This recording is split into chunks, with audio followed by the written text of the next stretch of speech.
Dita kombëtare e trashëgimisë kulturore ka mbledhur sot në Sallën e Arteve Figurative në Vlorë njerëz të artit dhe kulturës, si dhe të rinj të apasionuar pas trashëgimisë, të cilët u bën pjesë e një udhëtimi mes artit, historisë dhe traditës shqiptare. Në Sallën e Arteve Figurative u çel ekspozita me piktura dhe veshje popullore, u prezantuan thersare letrare ndërshekuj, si dhe u sollën në vëmendje monumentet dhe trashëgimia natyrore e vendit. Pjesë e programit dhe recitime poetike dhe interpretime folklorike që mbajtën gjallë shpirtin kombëtar. I pranishëm në aktivitet dhe kryetari komanduar i Bashkisë së Vlorës Elisa Lili. Drejtoria e Qendrës Kulturore Angela Kaplani ka çelur si pari në aktivitetit. Sot nisa ardhje në këtë ditë të shënuar 29 shtatori, ditën kombëtare të trashëgimisë kulturore.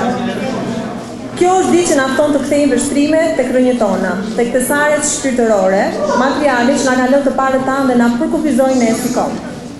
Vlora, qyteti ynë, është e gurit çmuar në këtë mozaik i trashëgimisë shqiptare. Ajo mbart histori të lashta dhe moderne, rënojat i lire mesjetare, shpallin e pavarësisë në 1912-ën, këngët polifonike që tashmë janë pasuri botërore, si dhe artizanët e tradita që japin ngjyra të veçanta jetës sonë të përditshme. Çdo kur, çdo këngë, çdo kujtim i këtij qyteti është një kapitull i gjatë i identitetit tonë.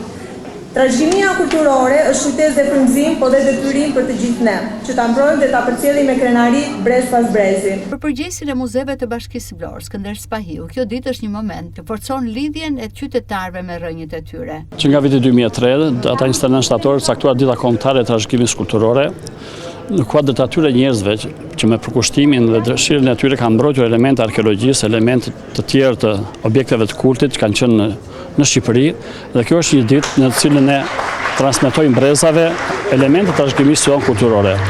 Sot është organizuar ky aktivitet në Galerinë e Arteve të qytetit të Vlorës, një ekspozitë retrospektive me veshje popullore të qytetit të Vlorës, disa fotografi dhe piktura të tyre. Kemi ekspozuar veshje karakteristike, gjithashtu është një pjesë e panarit të librit të bibliotekës së qytetit, si dhe artet pamore me piktura që gjenden në fondin e Galerisë Arteve. Këto janë elemente të rëndësishëm të trashëgimisë kulturore të Vlorës, që i shërbejnë zhvillimit të turizmit, i shërbejnë zhvillimit të kulturës, por dhe transmetimin ndër breza të këtyre elementeve të etnokulturës shqiptare të Vlorës dhe Megjera. Takimi kulturor theksoi rëndësinë e ruajtjes dhe promovimit të trashëgimisë kulturore, ndërsa u përsoll mesazhi se trashëgimia kulturore është një pasuri që duhet ruajtur dhe përcjell brez pas brezi, si një urë lidhëse mes së shkuarës dhe të ardhmes.